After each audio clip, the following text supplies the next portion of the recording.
And wherever you're watching us from, we're grateful. The most important thing is that you're also able to cash out with a short code *439#, and Kwabena Bona able to make this possible for us. And please make sure that you choose option 2 each time we have the inputs made. So when you dial *439#, you also increase the number of tickets you have. And it's very important that, well, that is done. Very, very important. So you increase the number of tickets you have, and then you become part of the winners for today when we're doing the draw. So increase the number of stakes, keep dialing, keep winning when we do the draws. Become one of those lucky people. When we do the draws, they get to win as well. And great moment as it is. But please, I'm saying good morning to Lydia Nyaba. You work with the Ghana National Association of Teachers, wherever you are. Please, good morning to you. Please, for those who have joined us on our stream, we encourage you, please share the stream. Let's have some great conversations. And we know that it's a follow-up for many of the instances. What is now trending, becoming the biggest issues, looking at, well, the outcome of the appointment committee's vetting of the various ministerial nominees, now 10 ministers in some instances following that, and then also some of the issues that have been the outcome so far. We've had, after that press conference, a swift reaction by the chair of the appointment committee, Bernard Ahiafo, and Alfred Okanse doing that live right here on the channel, and subsequently it's also trending. But we're here to discuss that. What does it mean, really, the two? How do we make sure that going forward that consensus is built? He says that he was just treading cautiously and then taking everything in from the minority leader, Afenyo Makin, because he wanted to make sure that, well, all the nominees from government or the president were approved. On the other side also, well, the observers say that a good strategy from Afenyo Makin to make sure that he stamps his authority as a minority leader, looking at the numbers they have in the House, to have a good presence and announce themselves. What do you say to that as well? But I have right here in the studio Nana Yao Sapong with the Movement for Change, but also an entrepreneur, a political aide to Alan Kojo Chairman as well, writing some things down. Good morning to you. How are you? Good morning, Rolanda. Picking points. So mischievous. No. Just straight away telling. I love your colors today. Are you back in the MPP? Or just a coincidence? There is nothing that shows that. That is an MPP. Okay. You're just being getting great support from the Member of Parliament for Tamale North, and Alassane Sohiyeni is here. Good morning to you, Alassane. Good morning. Hope you are well. Yeah, I'm well. We'll be joined by Dr. Jonathan Asante-Okyere with the University of Cape Coast, but also a political analyst. He's a regular right here on the show. Please share the stream. Let's have some money, and all those who have joined us. But let's take you back.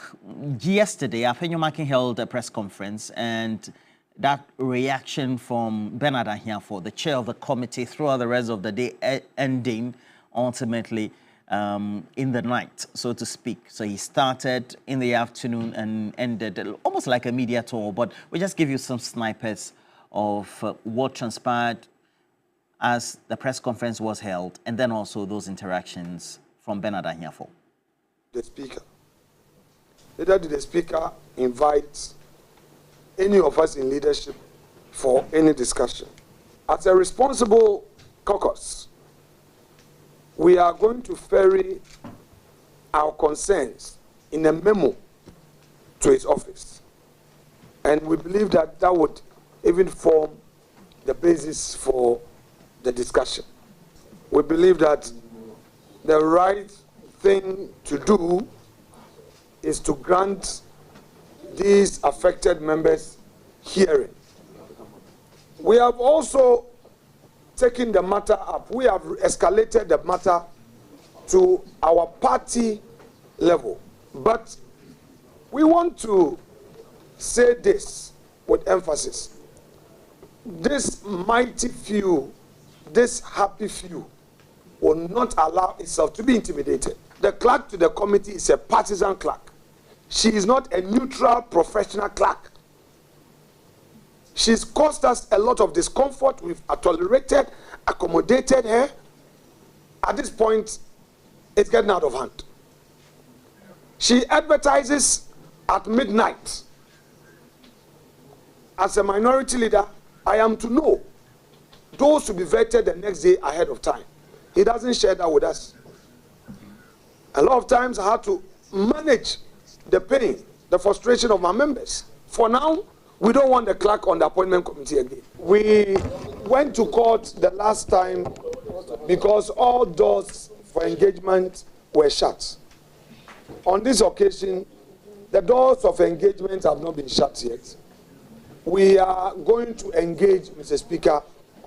We want to give reverence to his... See, but which law really? Which law gives the Speaker the powers to suspend these 4 members of Parliament for this number of days? Which specific provision? Well, I think we have to look at the combined effect of Standing Order 5, 129, 130, there about the combined effect. We give the authority to the Speaker so to do. To suspend members of Parliament? Yes. From attending to the business of the House? Yes. Depriving their constituents of representation? He has that particular power. He has the power. Even every member of Parliament can suffer a suspension. Even before they are heard? If a member of Parliament cannot suffer... You see, the difference is that if the incidents had happened outside Parliament and a report is made to Parliament, the approach would have been different. You go to court and commit contempt before the court and see whether the court will give you a hearing before making pronouncement on you. That is contempt in facie query. What's the meaning of that? Contempt, that is contempt in the presence of the court. You understand? Yes. The judge has the authority to go ahead and make pronouncement on you because the incidents happen before the court. So once the incident, that is why if you listen to the recording, he said contempt in facie parliamentary. That is what it means. That is what it means.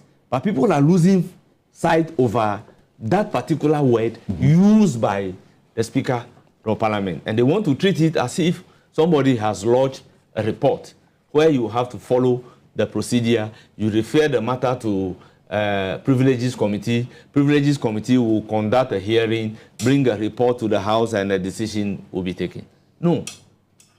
These are 2 different approaches.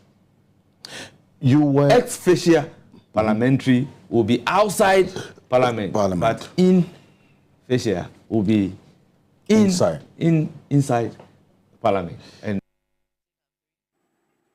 And it just began that media visibility from the afternoon to the evening or night of yesterday. And since then, well, it looks like the public opinion has been divided on this very subject so far. But you're a member of Parliament, Mr. Soheyeni. What do you make of this? Is it that there's a lack of consensus on the part of Afenyo-Makion also wanting to be heard and seen rightly that he's the minority leader, or that he's right, or just that we have some difficulties in getting a consensus at the committee level? Well, and let me say good morning to my brother, Kaula. And good morning to our viewers, especially the very good people of the Tamale North constituency. And let me start by saying that the problem I see with what is happening is that instead of talking to each other, too many people in decision making at the level of Parliament are talking too much outside the presence of Parliament. And that is making it very difficult for us to, get a better approach to dealing with whatever disagreements that is manifesting, in the public. I believe that if they spoke to each other more, if the leadership engaged more than they are engaging in the media, they would have by now found, you know, a platform to work together. But as you can see, I think even in your introduction, you talked about a media bleeze, a media campaign, sort of. And I think that people need to understand that that will not be the way to carve, you know, a workable approach that will progress the work that they have all been assigned to do. Roland, I predicted at the time Honorable Alexander Afenyo-Markin was considered by his side, then the majority, to become its leader, that he was going to make a good minority leader. And I thought that picking him at the time was a good idea to help him transition into opposition. And I saw that over the weekend, the video of my prediction was trending on social media. I came to that conclusion at the time because of how I had studied Afenyo-Markin and the way he operates. He's somebody, like I said in that prediction, who, when the NPP in Parliament over the years have their backs against the wall, is able to introduce sometimes very needless red herrings and hold the ground until the NPP is able to organize itself to, you know, determine a way forward. And for a minority group that is so micro, the only way to be noticed is to swing in all directions and at everything in anticipation that at least you will land something, you will hit something. And that is the character and nature of Afenyo-Markin. He is like a bull in the china shop. He swings at everything and anything with the hope that he will land something good. And I was not surprised at all with his approach when he finally took over as minority leader. His approach on the floor, his approach at the appointments committee. I thought it was a strategy that is in line with his character to make his group that can easily be ignored because of their number to be noticed and to be counted and to matter. And it didn't matter if the issues he was raising were relevant to a majority of Ghanaians. What was important was that he was occupying the media space, they were being noticed, they are being heard, and their presence to some extent is being felt. This is more of a strategy than being very legitimate in their approach. I believe so, but like I started by saying, that it is getting out of hand. They are talking too much outside instead of talking to each other. I think that he's carried his strength too far, and it is beginning to look very nasty and messy. And perhaps it is time for them to pull the brakes. Look, I think that if you look at what has transpired at the appointments committee so far, I have made the point that his opportunity that we are told he is granted as ranking member to ask unlimited questions is being abused, because he's a lawyer and he must know that the responsibility that one has when you are given a discretion is clearly guided by the Constitution. I think it's Article 296. You know, you ought to be reasonable, you ought to be measured and responsible in the use of every discretion. And so the fact that you have a discretion to ask unlimited questions does not mean that you should do so, you know, unended. You should have an unended way of doing it. You should have long hours of 2 hours and 3. And that is why perhaps he's complaining that other ranking members before him had the opportunity to ask unlimited questions. But what is missing is that those other members may not have incurred the displeasure of many because they were responsible in the exercise of that discretion. They did not hold people to ransom for hours on end, asking questions that were needless. And that is the difference he has to, come to terms with. And another problem I noticed, Roland, is that, and you can follow his press conferences, whilst referring to their group as mighty minority, he consistently refers to the NDC group as so-called majority. So-called majority. You see, if you don't come to terms with yourself that the NDC has a super majority, and you continue to deceive yourself that you have a mighty minority, you are going to engage in acts that will end up embarrassing you. But you need to first of all admit to yourself the strength of your opponent, which will help you craft, a responsible approach and strategy to dealing with that. But when you deceive yourself that they are so-called, then you overestimate your ability to get things done. Because the known phrase in democratic governance, parliamentary democracy, is that the minority will have its way, its say, and the majority will have its way. So when you are a micro minority and you think that you are so mighty that you can have your way, then you are going to run into confrontations such as we are seeing. So I think that they first of all have to begin to speak to each other and reduce the media blaze that we are currently seeing. That's where, Suhini, the main issue is, because the outcome of now using the strategy of doing the interface with the media and then the public is because publicly and glaringly on live TV, on live streams, there have been contentions, there's been, whether it's abuse, there's also been fisticuffs, so to speak, coming from the same members of parliament, and so they then have to deal with the public. And that's why these interventions are important. And I'm saying that it is partly because I think that the minority leader, Honorable Alexander Afenyo-Markin, is overplaying his strength. Remember, I have already talked about his strength, which led me to predict that he was going to make a good minority leader. But he's overplaying it. For example, on record in the House, in the Hansard, many times, Afenyo-Markin has issues with people who have taken on parliamentary staff. He has complained that no matter your grievance with parliamentary staff, because they do not have the opportunity to defend themselves, especially on the floor, you should not,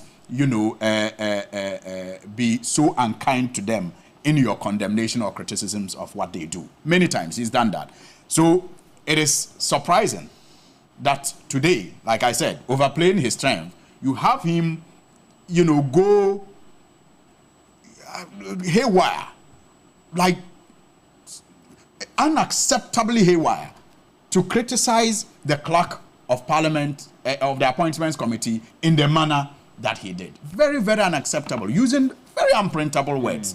And very harsh language. Very harsh language. And that is what he himself has preached against many times. So I am surprised that he will be doing that to very innocent. I said, my prediction has come true, but what I notice he's doing now is overplaying that strength that would have made him a very good minority leader and creating problems for himself. Again, if you listen to his press conference, and those are some of the inconsistencies that I see.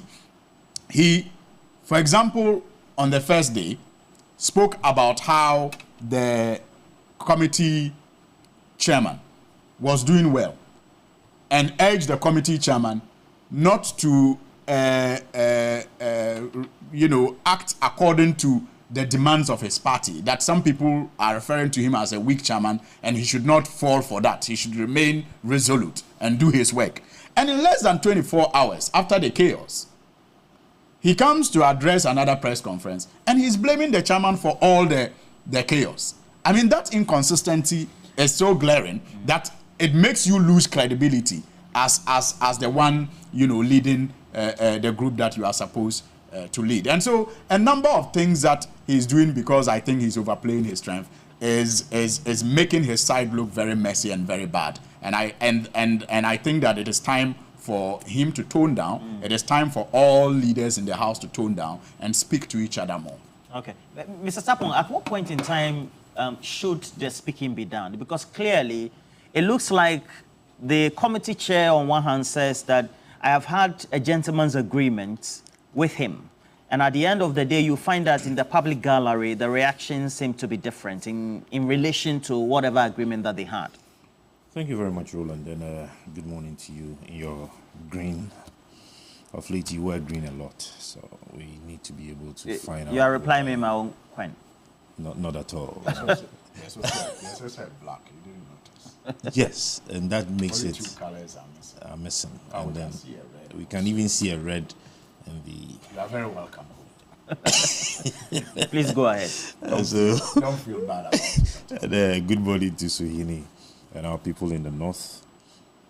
Roland, you asked a very good question. When to speak and when not to speak, and how to go about putting out information.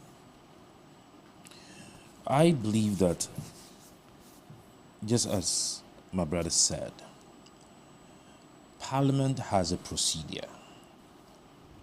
They have a way they engage. But unfortunately, what we are seeing with this 9th Parliament is that they are becoming more of social media celebrities. Social media celebrities? Who would want to put out everything on the media space. And so something that should easily be discussed behind closed doors, you would find it out on the social space, on the media space. And that is because of the kind of leadership that we have. I believe when Chairman Sabonsu and Haruna Idrisu and others were leaders and ranking members, you would not find them always engaging the media and putting out information, and even sometimes decisions that have been taken backdoor that is not for public consumption. But as we speak, Roland, if you have your reporters on the ground in Parliament today, they can tell you everything from the caucus meeting to what would happen even in 3 days to come. Everything is out there, and it is not good and healthy for our democracy. I believe the leadership should take a step back, relax themselves, and understand that they are leading a democracy that is envious. Ghana's democracy is something that almost the entire of Africa is looking up to. And if we begin to behave like this, we are not only being disgraceful, but then we would also be undermining the growth of the same democracy which we pride ourselves with. The media battle has become too many. You mean too many times, just like Suhini said, speaking to the media Too instead many of times. having caucus and interactions? I think that the leadership from the minority side is not being helpful. Now, you were talking about the style of the chairman of the committee. The chairman of the committee is not only the chairman of the appointments committee. He is also the first deputy speaker. It means that he has to adapt an approach or a style that when he has moved from being the chairman of the appointments committee to occupying the seat of the speaker, at least he will not be seen as being biased. He should have that personality that can cross the carpet and build consensus. He should be seen as a leader who is more calm, collected, and more of a unifier. And so you would notice that sometimes when he has occupied a seat and he has to take certain decisions, then sometimes the NDC themselves would wonder. I know there are instances that he shuts down or of course, told his own members to shut up. His position goes beyond the seat of the chairman of the appointments committee. He's the first deputy speaker of Ghana's parliament, not of the NDC. And that we should understand.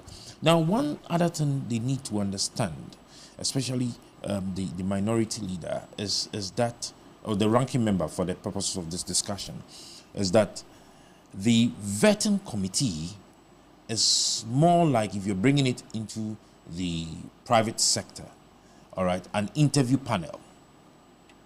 It is not an inquisitorial. You putting somebody in a witness box in a court where you have to do cross-examination. I agree. You need to be able to bring out the best in the person. But when you are being seen as somebody who is using that opportunity to settle scores so many times, I mean, since it started, then you should change your approach. When everybody is talking about your style or approach, and you are a listening person, and you have a high sense of humility in you, you will take a step back and then change your approach. Personally, I wasn't in agreement when he was chosen to lead the minority. Why? Comparing him, his personality to someone like Patrick Boama, comparing him to his own deputy minority leader, Mark Patricia Piaget. All right, there is a clear difference. As Fiyini said, he has his own style, but that style he has is not good to lead the caucus, because he's putting the caucus in a bad light. Many Ghanaians. Maybe he thinks that this is what is going to give them the light, but he's wrong. Wrong approach? Wrong approach. Now, they have adapted this style, or he has adapted this style, because I know many of them are not in support of what he's doing. He has adapted this approach because he thinks that the normal approach of, okay, if you're not in agreement, we are going to go out, we're going to stage a walkout, we will sit, we will not agree, will not help, because the NDC has the overwhelming majority and can take decisions. They can make a caucus, what do you call it? A quorum. They can form a quorum. They can make decisions with their numbers. And so, all right, if we are not in agreement with the procedures, if we are not in agreement with what you are talking about, instead of us adapting the normal parliamentary approach, then we will rather cause mayhem on the floor. And if you listen to them, I think the chief whip, the minority chief whip, he said, if you think that we are going to stage a walkout for you to have your way, then you lie bad. We would be here. We would ensure it doesn't go on. You think that's very militancy? Listen. Exactly. So that's to say that they're going beyond having their say to attempting to have their way when they are that minority. I was reading this literature by Justice Dennis J, Court of Appeal judge. I don't know where he is now. But one thing they should remember is that they are occupying public offices. Roland. And whatever they do, in as much as that public office was created by the Constitution, it is of public interest. And we, the public, have a say. You understand? We, the public, we have a say. You are being paid with the taxpayers' money. We have given you a role and a responsibility as a parliamentarian. It is stipulated, very clear, explicit. There's no ambiguity in your role or your obligation as an MP. You have a standard operating procedure. And you adapt this style of approach. Now, if you go to the UK and other places, mostly, those who rise up to become prime ministers and others, they are mostly seen as leaders of the house. They are those that occupy the leadership role. The whips. Even in Ghana's parliament, if you look at the role the whip plays, he is more or less powerful than the leader. And you would have a whip lift up a chair on a live TV, bangs it on a table, and destroys public property. And you would come and speak English, as if we didn't see the footage. If they would want us to move, if they would want us, we the young ones, to see them and learn from them, there is a need for them to change their approach and be seen more as being responsible. Most of the actions and their inactions are so much irresponsible. Roland, if you look at the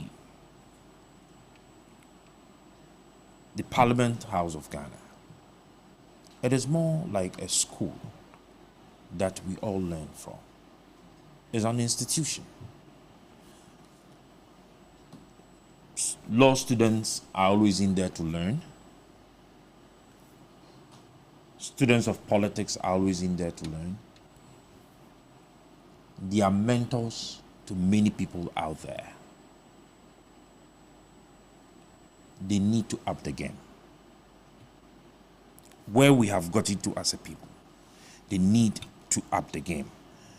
The behavior of our MPs, the last season, that the chaos that happened was irresponsible, and it was disrespectful to Ghanaians. Very disrespectful. I have heard many commentators talk about the rule of law and they having their right to do whatever they want. The beginning of the end of your right is the beginning of another's. I mean, and I agree totally with the decision that was taken by Mr. Speaker. Whether justifiable by the Constitution or the standing orders, somebody needs to crack the whip. Whether or not. And if we agree that the law is in the bosom of the judge when you go to court, then we should agree. But of course, guided by the rules of court and of course the Constitution. The standing orders of Parliament is in the bosom of the Speaker. So you're like the committee chair who says that he agrees with the Speaker's actions? Totally. That's been, and I give that's them a thumbs disagreement coming from the Apenyo Maki and the minority leader. They should continue. But the Speaker was even charitable. Really? He should have extended it to the persons who were supposed to have controlled their members, their caucuses. The whips? Because that whip, you know, make minority name or more leaders. No, you see, somebody needs to be held responsible for the irresponsible behavior of their group. Who started it? If you look at the footages, who started it? Ron, is this where we want to be? That was so unparliamentary. And if you read their standing orders, I think 1, 2, 3, standing order 1, 2, 3 or so, it talks about the language that is used on the floor of Parliament. And I remember in 2009, Chairman Sabunsu, when they were vetting Fifi Korte, referred to him and said that, you know that there is something called street language that is unparliamentary and that you cannot use it on the floor of Parliament. I remember that. If we have a street language which is unparliamentary, then we have a street behavior which is unparliamentary. And what they did was street behavior. They should not repeat it. We've been joined also by Dr. Jonathan Asante-Otri, as I announced earlier. He's now on the stream. Good morning to you, Dr. Jonathan Asante-Otri. Good morning, everyone. Great. Now, the point where we are now, where the minority leader goes on the spree, having this press conference, and then in that says that their right as a minority clearly abused, he says, and then that counter reaction from the committee chair who says that even the actions taken by the speaker was not only right, but could have even been more. How does that build consensus, having observed from the sidelines? Well, you see, let me say good morning to your viewers and to colleagues in the studio. The leadership style of Mr. Afenyamakins is quite militaristic, and if he would have learned some lessons, I think he should have learned some lessons, especially that issue that sent to the Supreme Court, which led to the bizarre defeat of the MPP in the 2024 elections. So I was expecting him not to resort to this press conference. These things do not in any way, bring the speaker on board to reconcile, as it were, but rather makes the speaker drift far apart from the minority. And they seem not to appreciate the fact that they are in opposition now. And that is the more reason why I suggested that, look, you can't always be abrasive. You can't always be militaristic in leadership. You learn to employ diplomacy, consensus building, negotiations in the background. And if all these things fail, then probably you can resort to some of these things and at worst, a walkout. That is what we've always been seeing. But you see, parliamentary violence is gaining currency, it's gaining currency for some time now. And we need to condemn that in no uncertain terms. For me, the best approach is both sides, because it is definitely going to affect the numerical strength of the minority. Though both sides have been punished, but in terms of the numerical strength, it affects them more than the majority. They don't have the numbers, and then, of course, they are experiencing some dwindling fortunes as well. So I'm of the view that this approach, this firefighting approach, appeasing to the media through you want to appeal to the public through the media so that they will come to your aid, I think it's a little too early.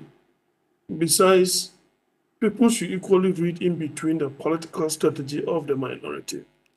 And that is the more reason why they are not going the approach that I'm suggesting. Instead of going into the background, doing the negotiation and approaching the speaker to tamper justice with mercy.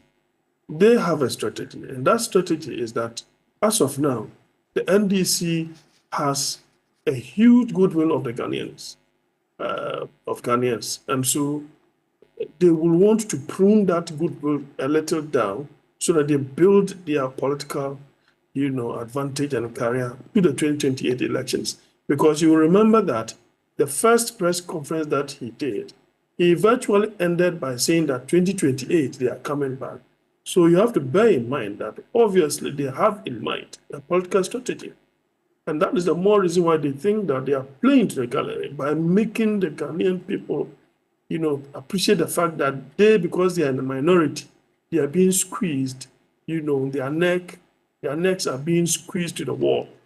And by that, the people of Ghana will be sympathetic towards their plight, and gradually they will build their political fortune out of that. That is a strategy. But it appears it is not working now, it's a little too early. And I even suggested that if we are to conduct a poll asking for the approval rating of the president, he wouldn't get less than 80.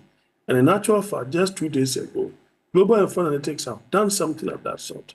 And the approval rating, those saying that Ghana is in the right direction, is about 68%. The approval rating of the president is somewhere 84. According to those, the respondents, that responded to those questions that were given to them by the Global Analytics. And so they will have to hasten slowly. It's a little too early. They shouldn't be thinking that they are in government. They are in opposition. And so they will need to adopt different strategies altogether. I think that this militaristic style and the leadership of Mr. Afenyamakins is not working. Now, could this be, or can this spill over into the main chamber? Is there that possibility? Oh, yes, certainly. It's not a question for you. It's not a question for you. Okay. It's a question for the Member of Parliament here, yeah, just by his own experiences so far. I'm sorry, Roland, maybe I should have started with this. I'll answer your question. That's fine. That's fine. My attention was drawn yesterday to the sad passing of the mother of the Interior Minister and former Minority Chief Whip, Honorable Muntaka Mubarak, yesterday in the Ashanti region. I think she was 83 also, and I wish to convey my heartfelt condolences to him and the family. I understand they may be doing some adua today, this morning, so I just want to convey my heartfelt condolences to him and the family, and may the soul of our mother rest in Jannatul Firdaus.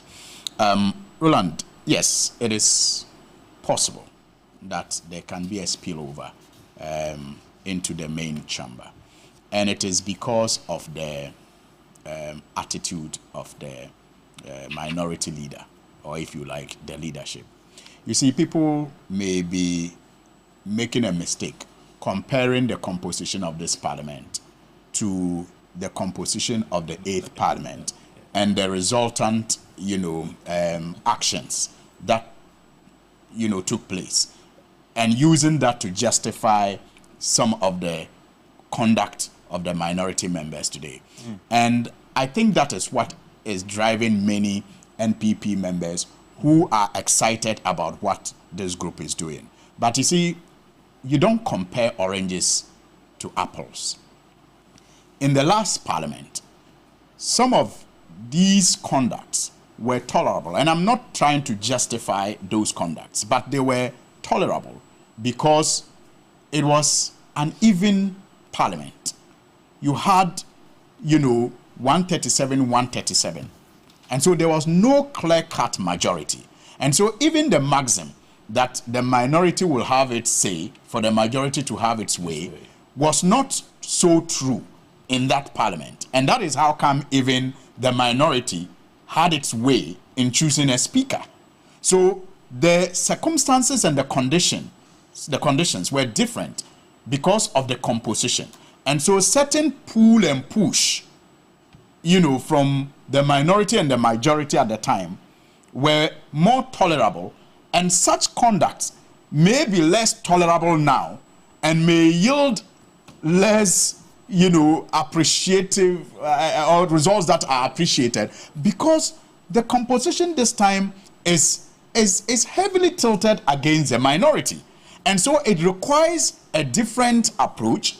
It requires a level-headed approach. It requires a strategic approach, an approach that will elicit, sympathy for the minority group when there is obvious aggression against them, but not when they are the aggressors.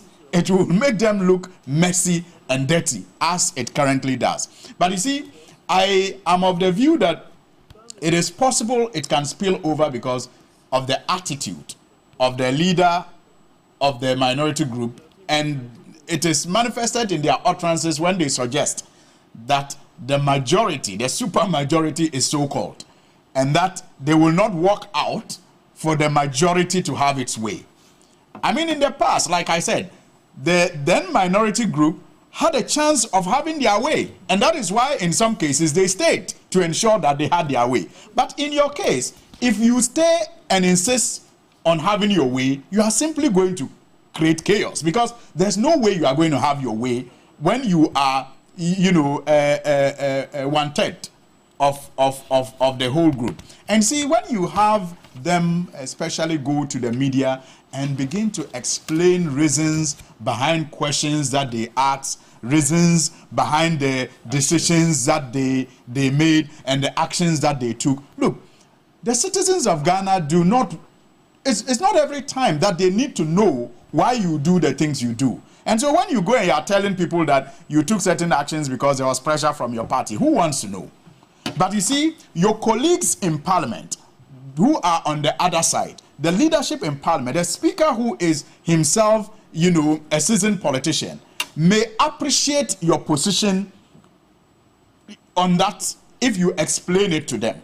If you engage, say, the majority leader, and let them understand that your position or your decision on this matter is because there's pressure from your party. Because they are politicians, they can appreciate and understand and perhaps even give you more room so that you can also come out looking good. But when you take that to the public, and that's why I said that in the beginning, that they are talking more outside instead of talking to each other. Because you see, the people you are explaining to are not even in a position to understand and appreciate why you are doing the things you are doing. But if you are speaking to each other, you are in a position to understand, each other better. And finally, Roland, you see, I am yet to be adequately educated on the laws that absolutely makes the decision of the speaker right. And listen to me carefully.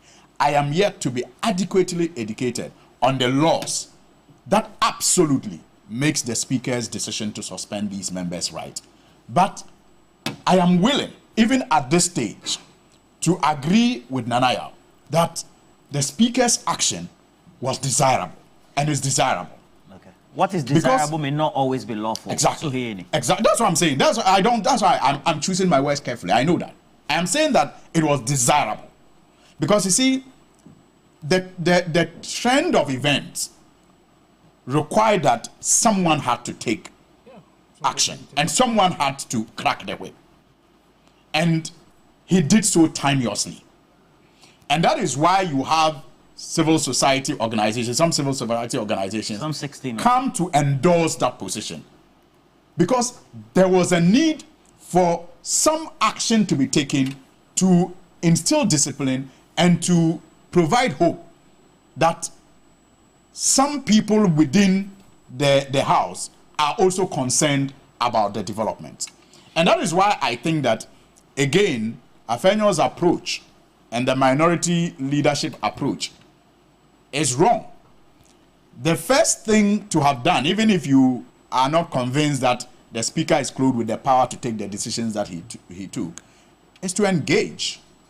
And I bet you, Eche Mensah Bonsu minority leadership would have by now had more than 5 meetings with the speaker. On the background. On the background. Okay. To explain why this is wrong and how they can come out of it. But you see, if you go out there acting as if you want to embarrass the speaker, you want to show the world how bad and wrong he is, he's human. Okay. And he is clothed with the authority, like the deputy speaker said.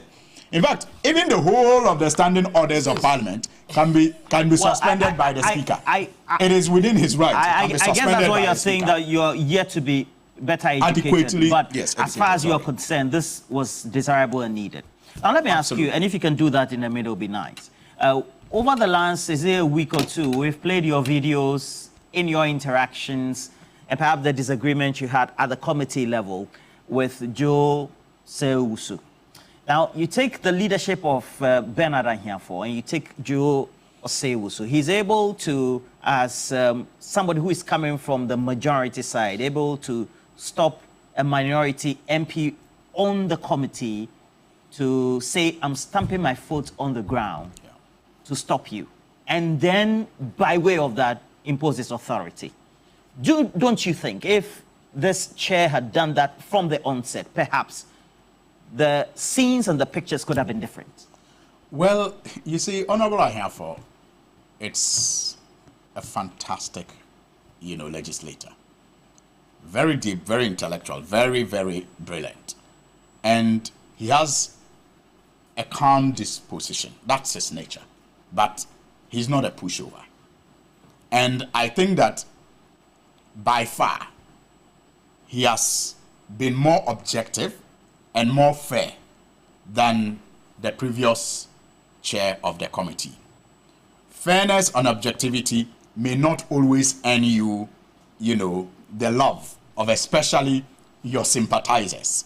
Because in some cases, many of your sympathizers will want you, in ordinary Ghanaian parlance, show them where power lies.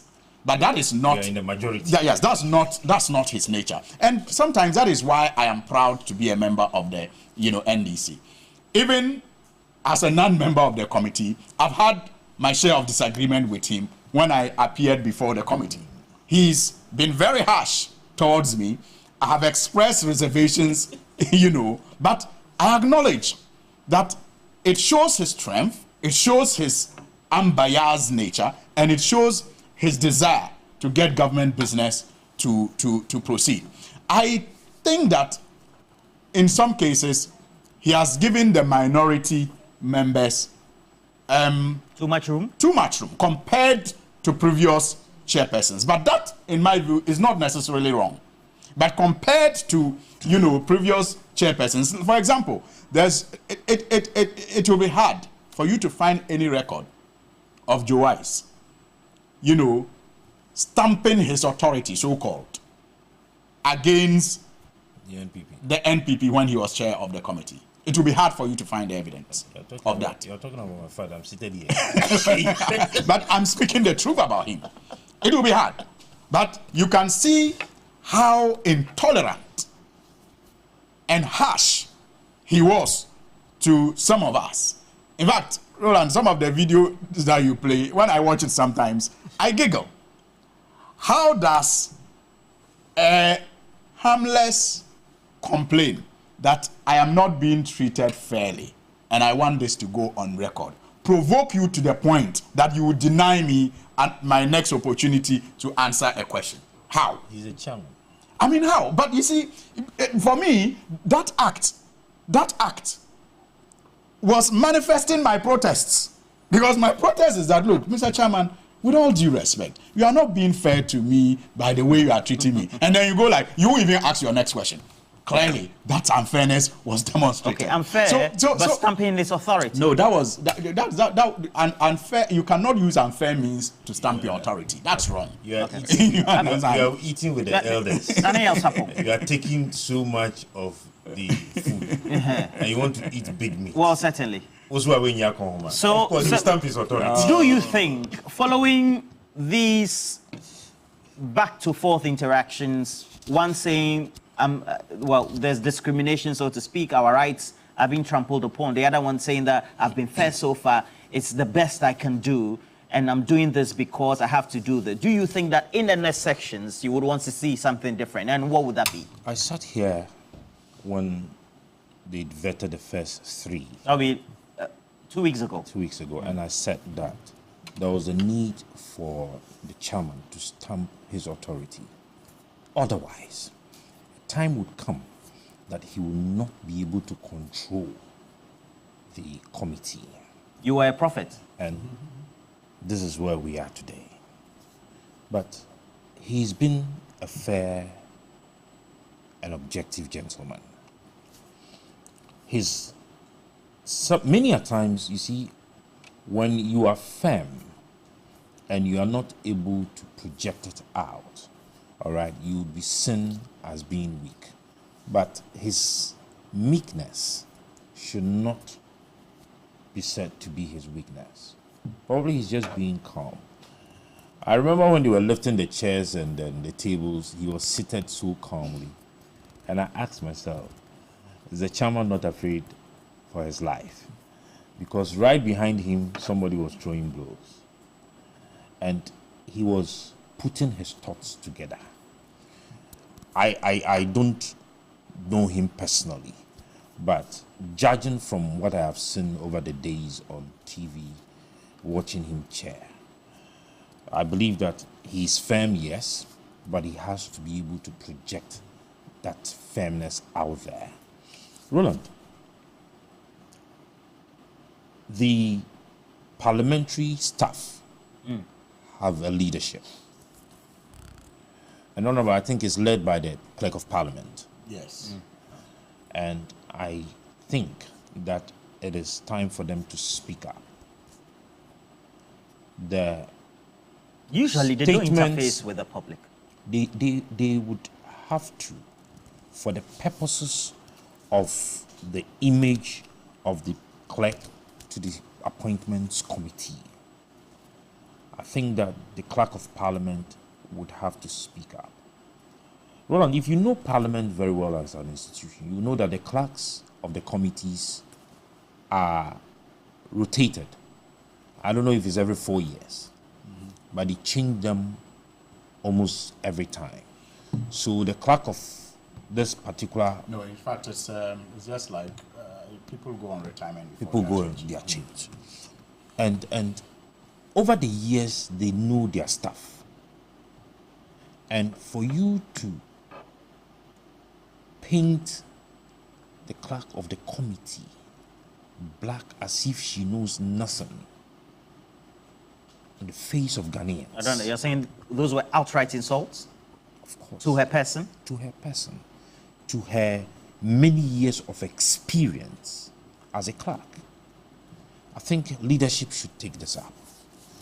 Now, what you should know is that as a parliamentarian, you do not appoint clerks. I don't know if that is what you do. What I know is that there is a parliamentary service board, and they should be responsible for the staffing of and other administrative activities of Parliament as an institution. And so if you are a leader in Parliament and you would hold a press conference on live TV and say all the things you have said about a member, an administrative staff, that would not be fair, just because she has not got the opportunity to also face you squarely. It is not fair on a person and to her office, the office that she holds. And I do not think that she should be changed because of these mere allegations. If you tell me that you do not know those that will be vetted the following day after you have closed, then I do not think you are a ranking member of the committee. Because these are decisions that are taken by the leadership of the committee. Unless otherwise I am wrong. I stand to be corrected. You understand me?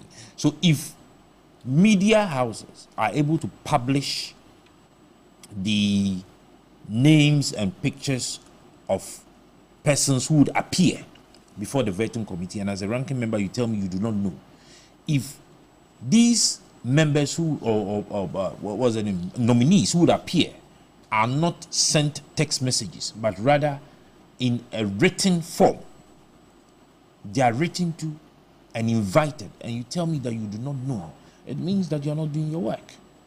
This blame should not be put to the clerk of Parliament, the clerk of the committee, and so that is something they need to deal with. If not, I think that it is on our minds and the minds of many Ghanaians that she's biased, and that is not healthy for the parliamentary administration.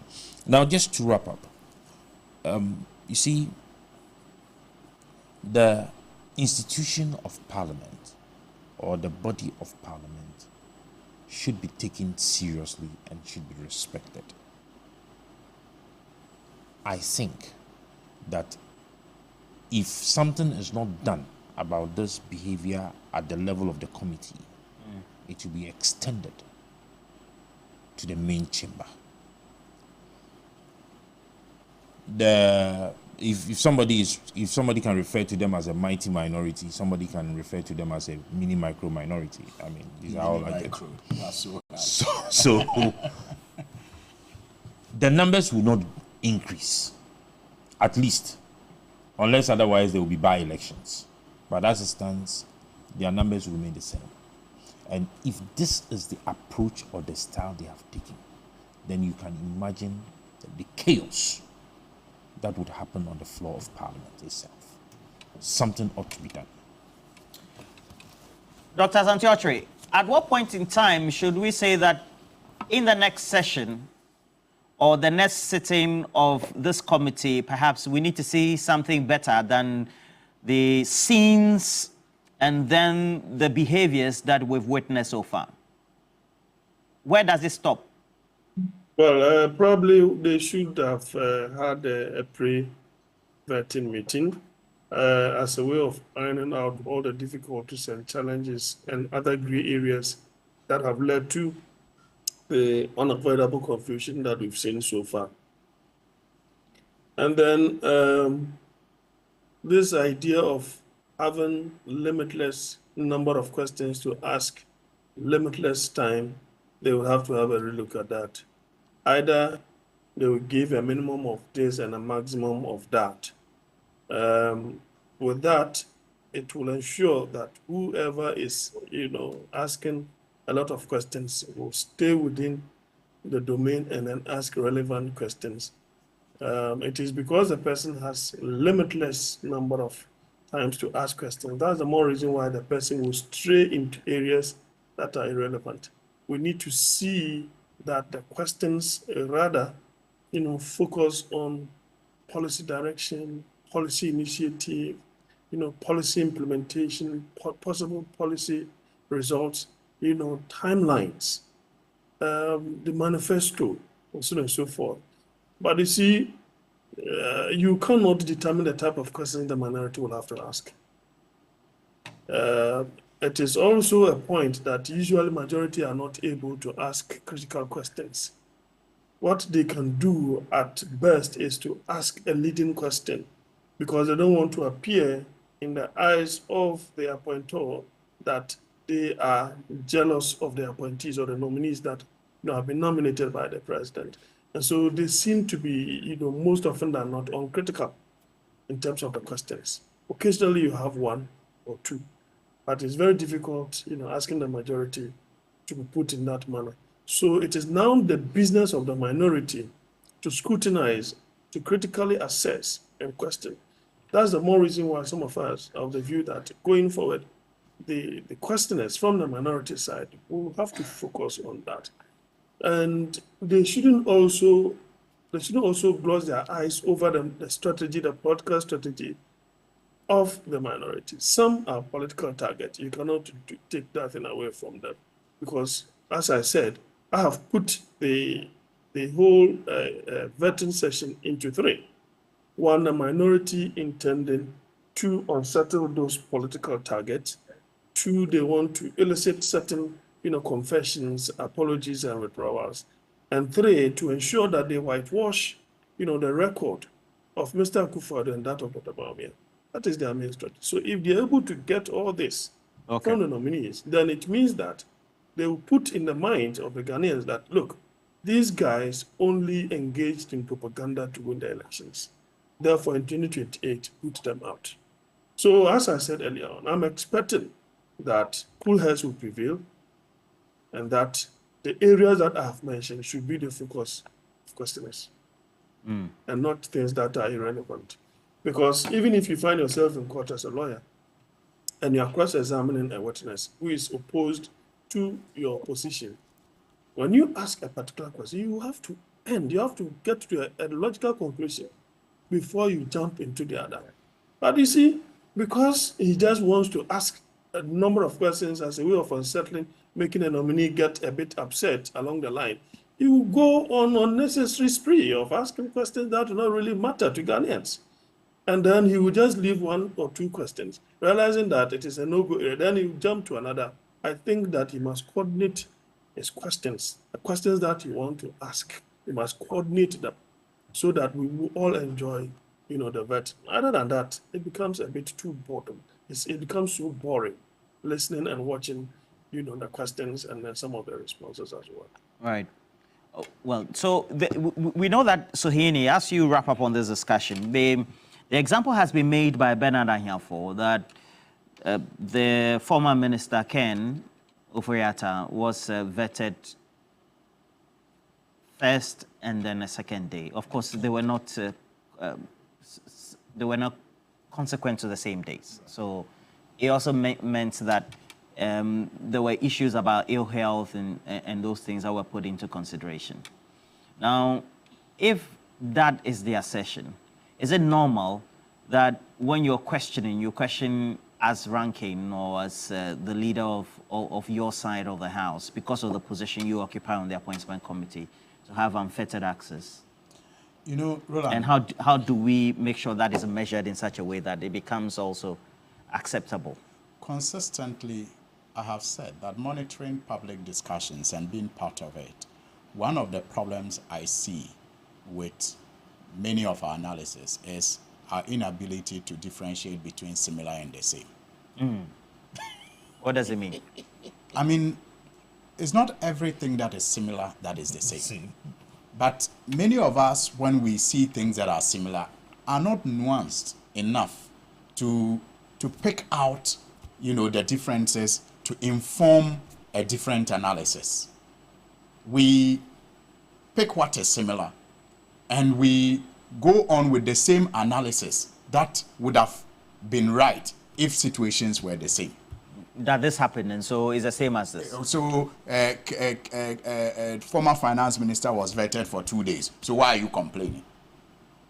I mean, and you were in minority then, and you were those leading the vetting. So why are you complaining? But clearly, it was on the grounds of ill health. That was the agreement that the committee came to with the majority side at the time, that it was not advisable for the nominee to sit for long hours because of the medications that he was on at the time. And so if you just make the argument that a nominee was vetted for 2 days, and so you shouldn't have a problem when a ranking member has, questions, in some cases very irrelevant,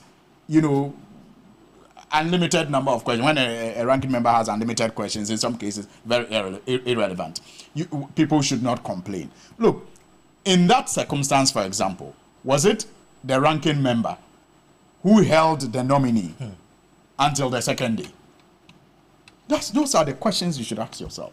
You should find out the circumstances that led to that. So clearly, like I said in the beginning, Article 296 is very clear on the use of discretion. So you may have the discretion to engage in an act, but you must also demonstrate the responsibility to be, fair, to be candid, and not to abuse that discretion. And that is what I see the minority leader doing and being urged on by some section of his party members, because I know that majority of his party members are uncomfortable. Even some of his colleagues in Parliament are uncomfortable. On the committee. They've told you that? Of course, we speak to each other, and it is clear that many of them are not comfortable with the tangent that he is going. And that is why I'm saying that another thing that the leadership of the minority needs to recognize is the fact that they are indeed a minority. Unlike the 8th Parliament, there was no clear-cut majority, there was no clear-cut minority. So the strategies that worked then, if adopted now, will make you look reckless, senseless, and messy. And that is how they are looking now. Because you needed to have approached your job and your task now in a way that will make the majority want to trample upon you. And that way you can elicit some sympathy from the general public. But when you are weak and you are showing aggression against the strong, you will not get sympathy when those who are strong respond in equal measure.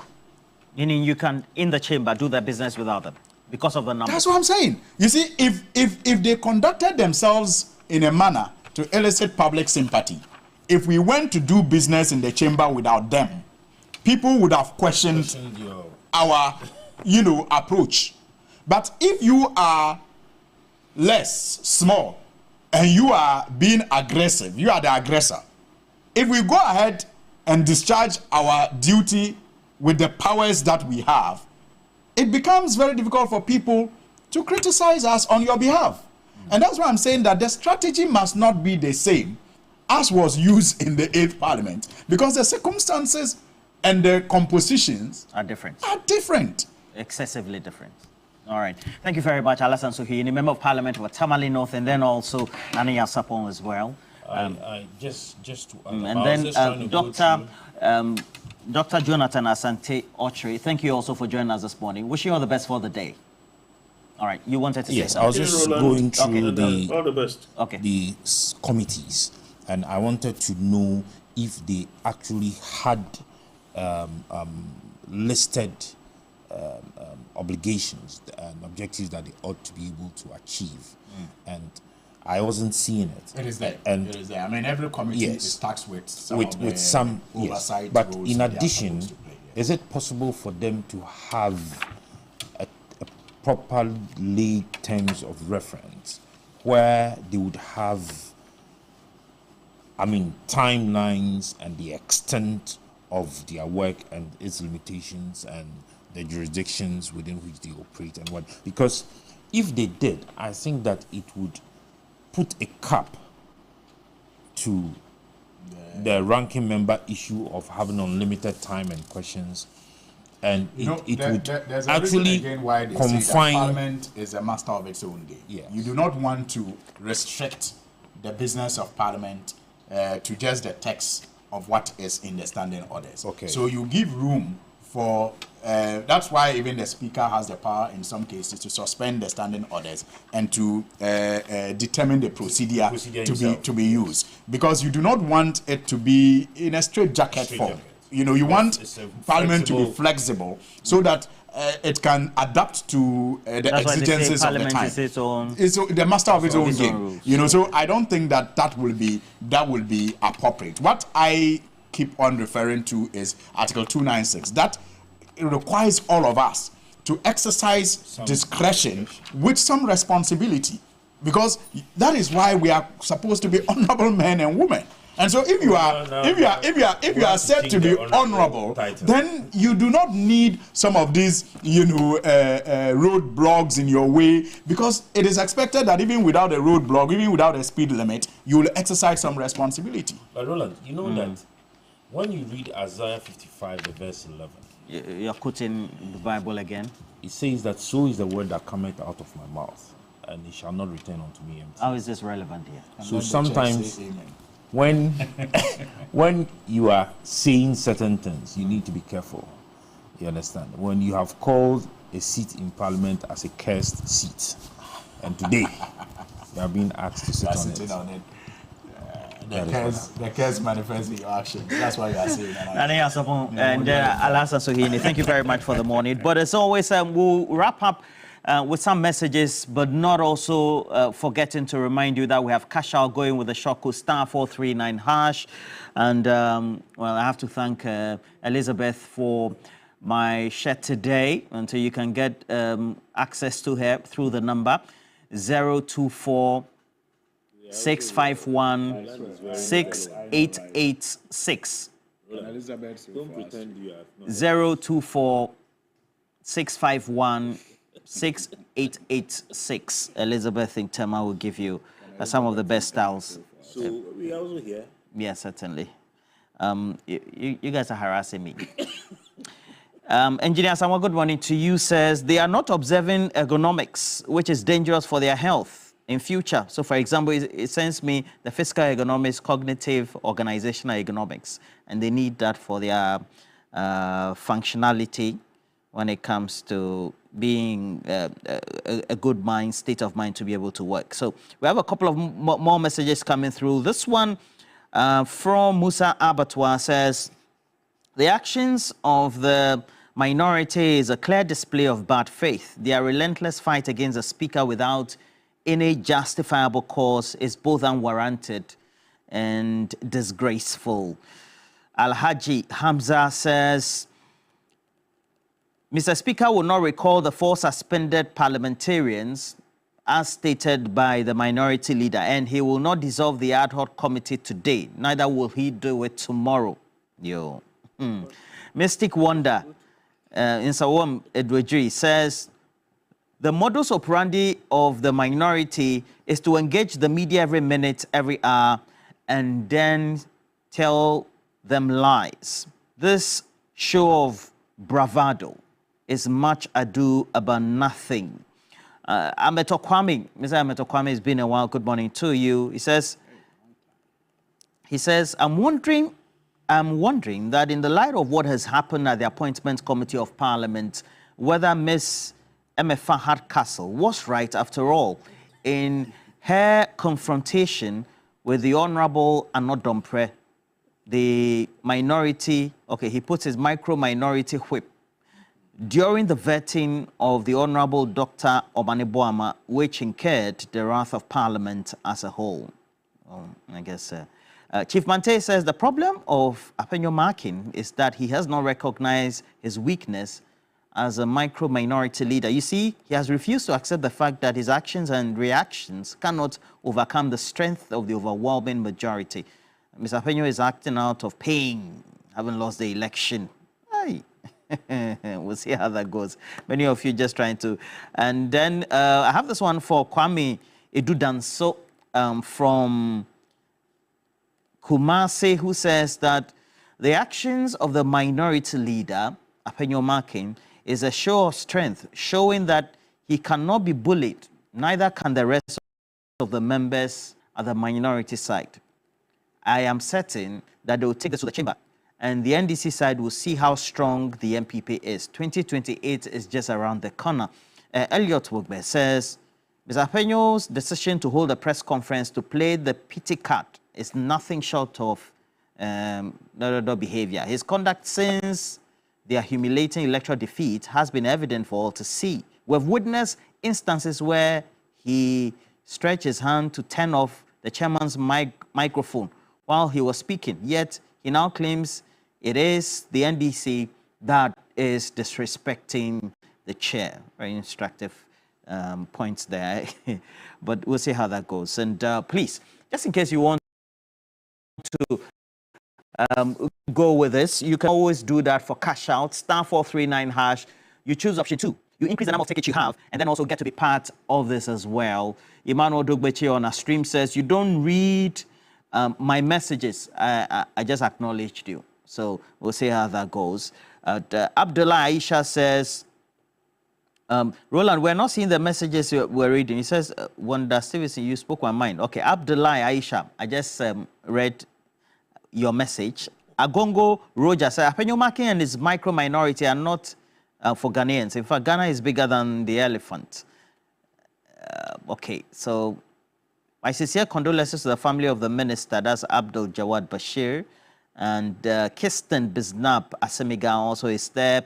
Joshua Lesu is also in there. And we're grateful for your message. Kwesi Mensah watching us from the United States. Uncle Charles Thompson, Money, all those on stream as well. We're grateful. Thank you, gentlemen, as well. We're taking a break, but we also have to tell you that love is in the air. And Rock City Hotel has crafted the perfect Valentine's Day experience for you. Make sure that you celebrate love in style with their romantic packages. The Soulmate Serenade comes with breakfast, a romantic room decor, and free admission to a movie night at the Lovers Green Garden with barbecue and drinks. It's going for 2,610 Ghana cedis per night. For Forever Yours package, it offers a 2-night stay that also includes breakfast for 2, romantic dinner, and free admission to a movie night at the Lovers Garden with barbecue and drinks to add, going for 5,820 Ghana cedis per couple per night. Now, the curations for the special Valentine's Day weekend also include a romantic movie night at the Lovers Garden with a barbecue on Valentine's Day itself, the 14th of February. And then the event price is just 200 Ghana cedis for singles and 380 Ghana cedis for couples if you want to come in that day, the 14th of February. Now, there are endless love candlelight dinner by the poolside with saxophone performances and renditions, and a 3-course dinner by Rock City's award-winning chefs on the 15th of February is also going for 650 Ghana cedis for couples. Wrap up your Valentine's weekend on Sunday, 16th February, with a delicious brunch featuring gourmet dishes, authentic African cuisines, and then also fresh pastries at an unbelievable price of 300 Ghana cedis for singles, 550 Ghana cedis for couples.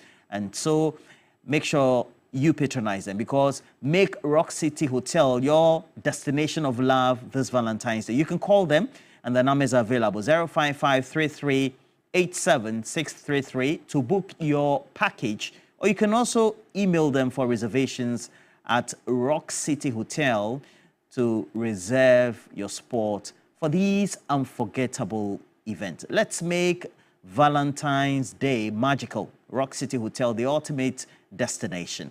We're taking a break. We'll be right back.